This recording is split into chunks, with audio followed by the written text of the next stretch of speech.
Eu sou a professora Joquebede e na aula de hoje nós vamos conversar um pouco sobre transformação.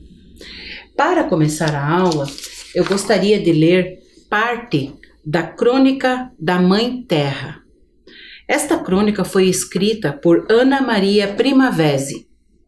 Ana Maria, ela foi uma importante engenheira agrônoma e pesquisadora da agroecologia e da agricultura orgânica. Passou a vida defendendo o manejo ecológico do solo. Estudou maneiras de plantio que preservasse o solo e recuperasse áreas degradadas. Então ela começa assim: sou a mãe terra que gruda nos sapatos e suja os assoalhos e que incomoda os que vivem na cidade e querem tudo bem limpinho. Se defendem contra a sujeira pelo asfaltamento das ruas e estradas e pelo uso de automóveis para não precisar pisar no barro. Sou a terra que produz as colheitas que lhes fornecem os alimentos. As colheitas comerciais como café, açúcar, cacau, algodão, chá da Índia e guaraná, que fornece a cana para o álcool combustível. Produz fibras como sisal e juta, óleos como o de mamona, babaçu e dendê, látex e, nem por último, os condimentos como pimenta do reino, cravos, canela e louro e muitos outros. Armazeno a água nos meus poros para as plantas e nos depósitos subterrâneos para as fontes e nascentes que abastecem os rios e represas para poder gerar força-luz nas suas usinas hidrelétricas. Sou a terra que forma seu corpo, sua saúde e sua inteligência. Que linda e verdadeira descrição ela fez da terra.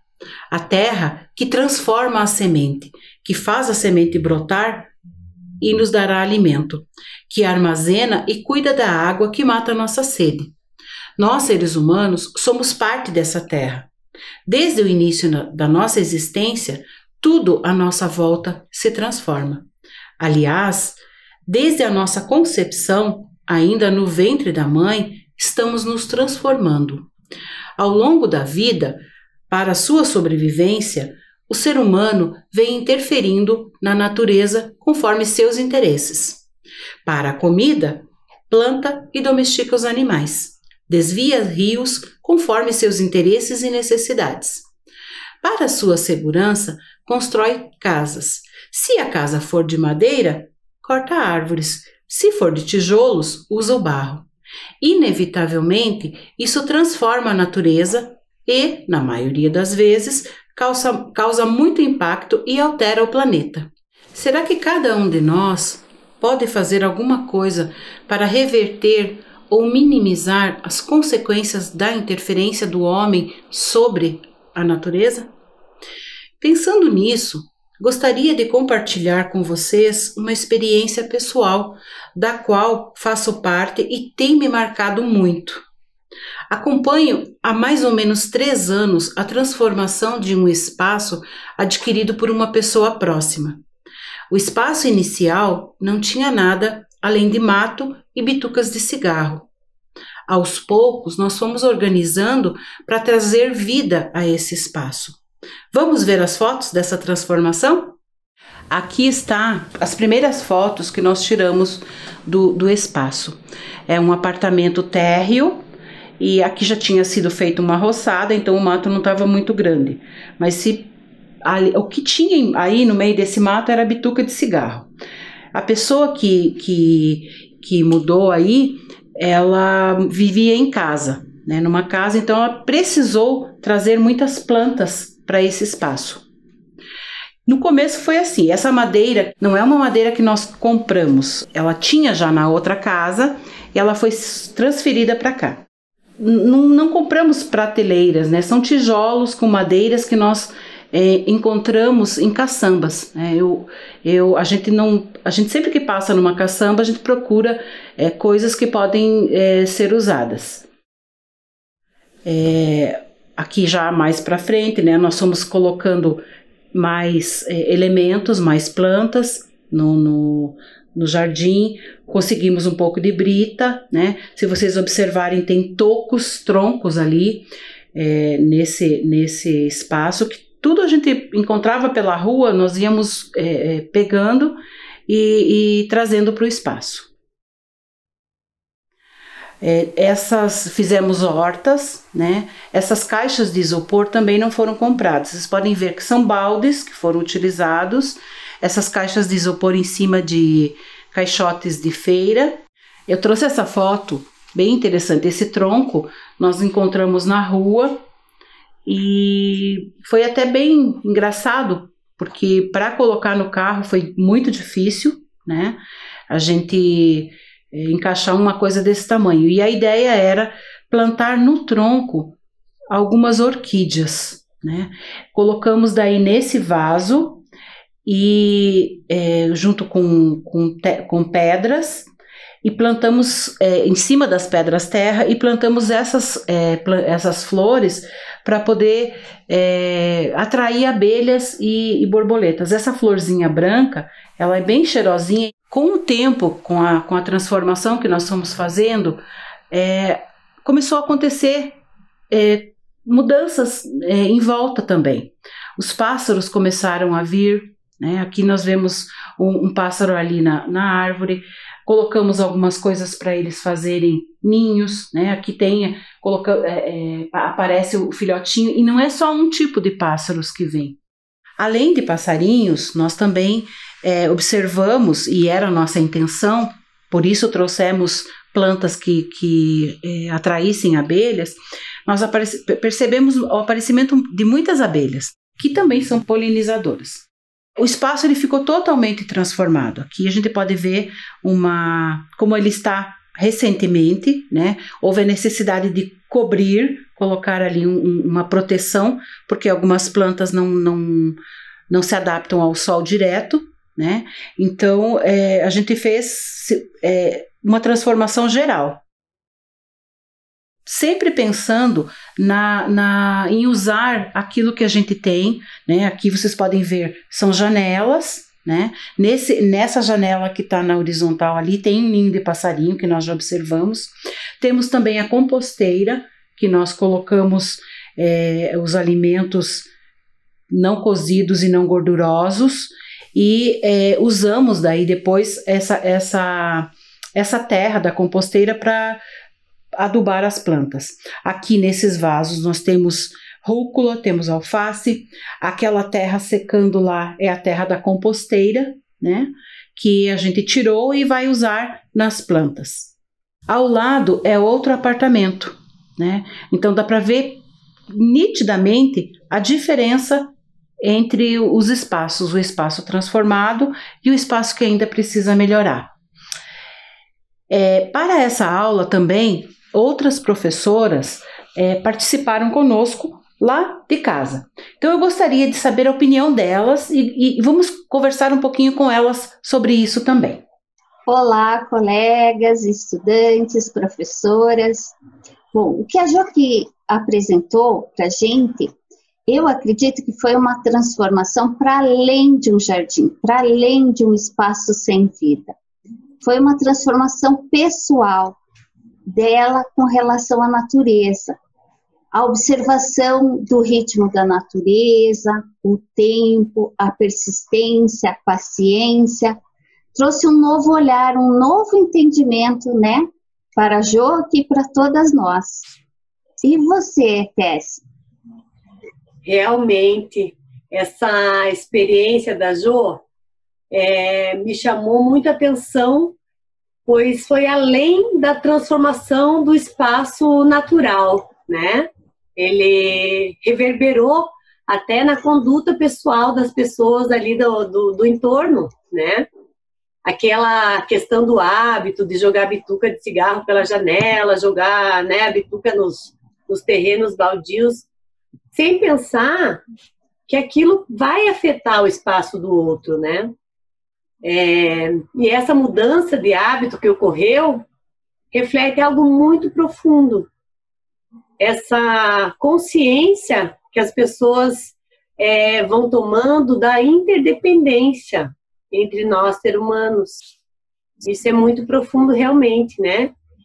Perceber que estamos todos ligados. Inclusive, né, a terra, ela é de todos nós.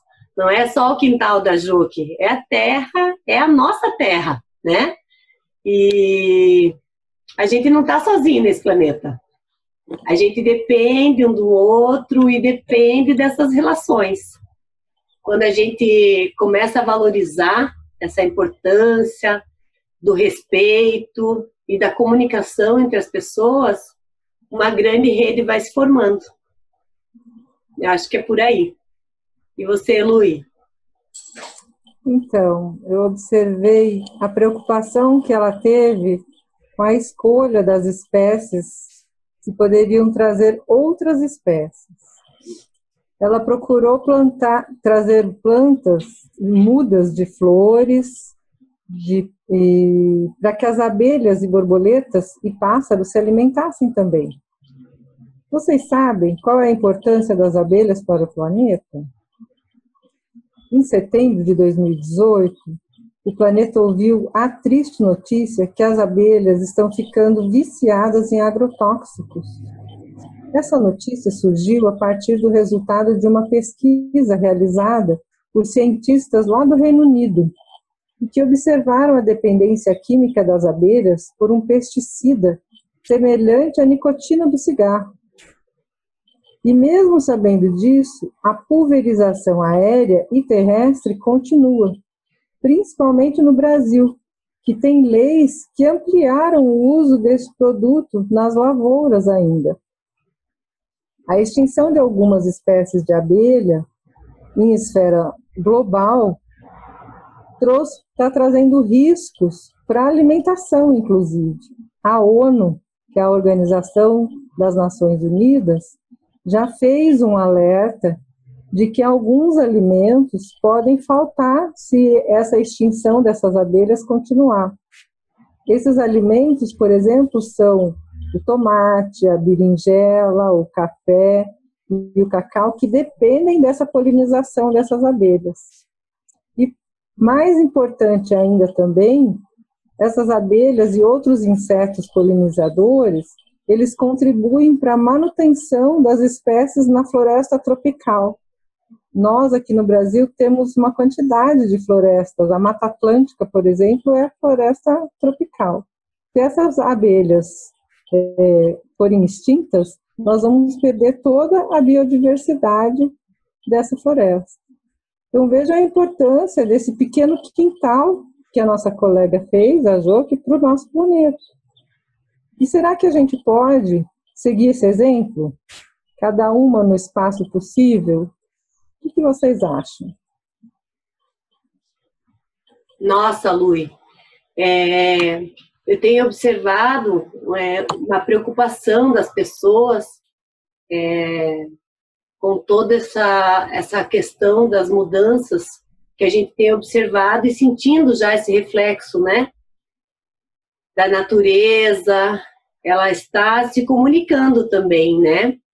E as cidades, né? O planejamento das cidades também tem essa preocupação. E quando você falou das abelhas, eu lembrei dos jardins de mel. Vocês conhecem? Já viram os jardins de mel? Então, eu fui pesquisar e essa é uma ação da Secretaria do Meio Ambiente, da Educação e da Segurança Alimentar e Nutricional. Essas caixas, elas estão espalhadas por toda a cidade, nas cores que vão identificando as espécies de abelhas sem ferrão aqui do nosso município, cultivadas aqui pela nossa cidade, né? E hoje, esses meliponários, como são chamados, né? Eles existem nas praças, nos parques e também nas hortas comunitárias. Vocês conhecem as hortas comunitárias? Já sabem quantas nós temos aqui na cidade? A gente vê pelo caminho, né? A gente vai ficando com o olhar aguçado e a gente percebe que as hortas comunitárias estão em vários locais. Esse é um importante apoio, né? Para cultivar os alimentos naturais, sem agrotóxicos, né, nesses vazios urbanos que tem pela cidade, que não estão sendo usados. Os próprios cidadãos das comunidades, junto com as associações de moradores ou as entidades sociais, eles se organizam e constroem essas hortas.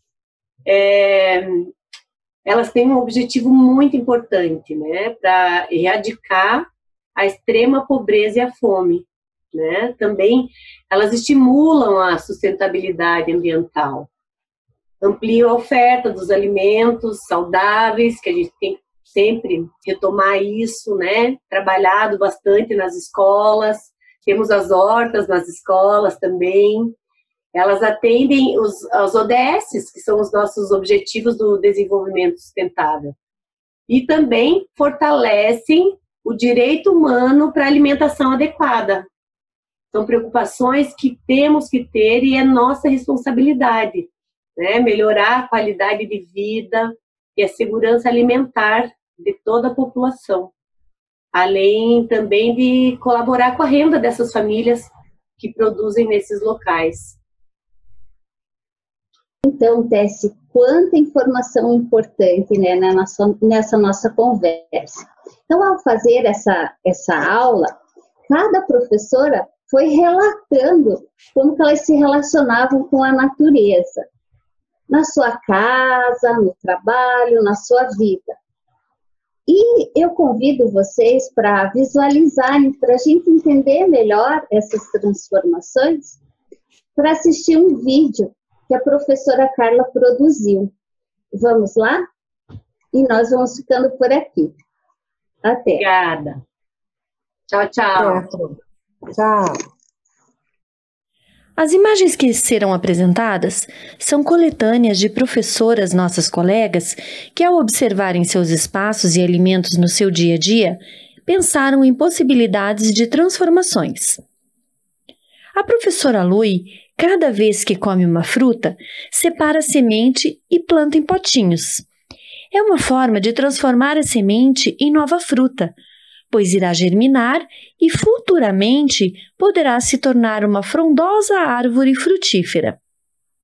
Outro dia, no caminho para sua casa, encontrou pinhões pelo chão. Foi juntando e assim que chegou em casa, os plantou. Assim que começar a germinar, poderá replantar ou doar as mudas. Já a professora Tessie, quando sai para caminhar, leva com ela as sementes dos abacates que come e daí vai guardando. Assim, vai plantando em locais próximos ao entorno de sua casa. Lembram da aula que fizemos desinfetante natural com casca de limões? Pois algumas colegas professoras costumavam adubar a horta com o insumo que sobrava. Mas a Lui nos contou que sua mãe, uma senhorinha de 81 anos, fez bolachinhas com esses insumos e até colocou num delicioso bolo com calda de açúcar, transformando assim os alimentos. Podemos até imaginar outras delícias, não é?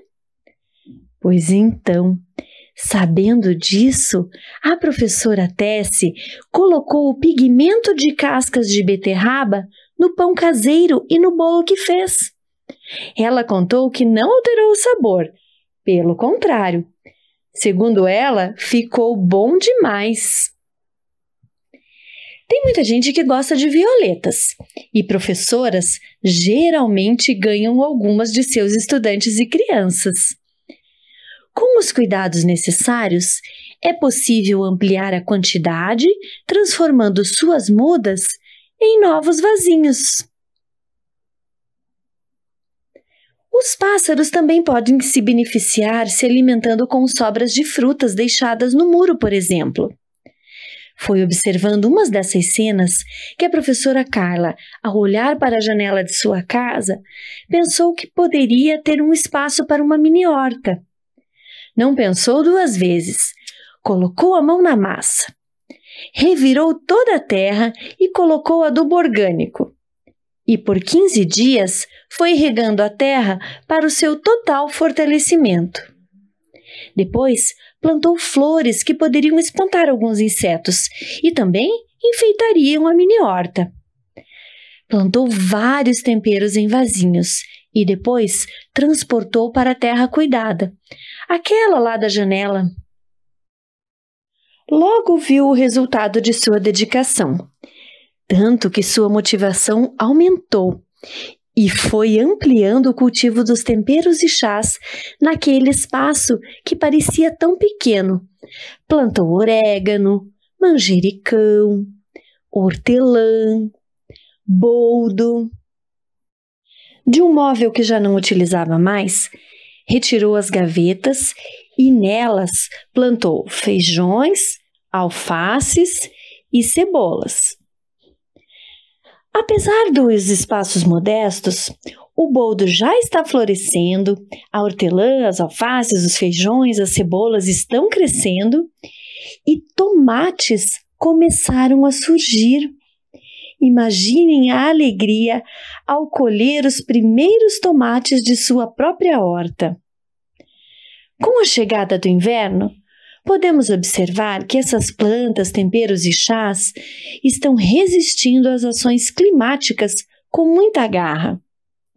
As mini-rosas não param de desabrochar, cada dia mais lindas e perfumadas. Mas o mais importante é que num pequeno espaço, a natureza nos revela sua força. Que legal a participação das nossas colegas. Quanta informação importante que nós acabamos de receber. Para encerrar essa aula, eu gostaria de ler para vocês o conto A Moça Tecelã, de Marina Colasanti. É um conto que também fala de transformação, mas de outro tipo de transformação. Então diz assim: acordava ainda no escuro, como se ouvisse o sol chegando atrás das beiradas da noite, e logo sentava-se ao tear. Linha clara para começar o dia, delicado traço, cor da luz que ela ia passando entre os fios estendidos, enquanto lá fora a claridade da manhã desenhava o horizonte. Depois, lãs mais vivas, quentes lãs iam tecendo hora a hora em longo tapete que nunca acabava. Se era forte demais o sol e no jardim pendiam as pétalas, a moça colocava na lançadeira grossos fios cinzentos de algodão mais felpudo. Em breve, na penumbra trazida pelas nuvens, escolhia o fio de prata que, em pontos longos, rebordava sobre o tecido. Leve, a chuva vinha cumprimentá-la à janela.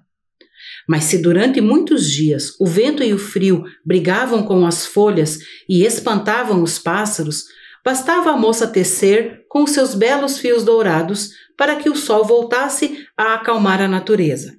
Assim, jogando a lançadeira de um lado para o outro e batendo os grandes pentes no tear para frente e para trás, a moça passava seus dias. Nada lhe faltava. Na hora da fome, tecia um lindo peixe com cuidado de escamas.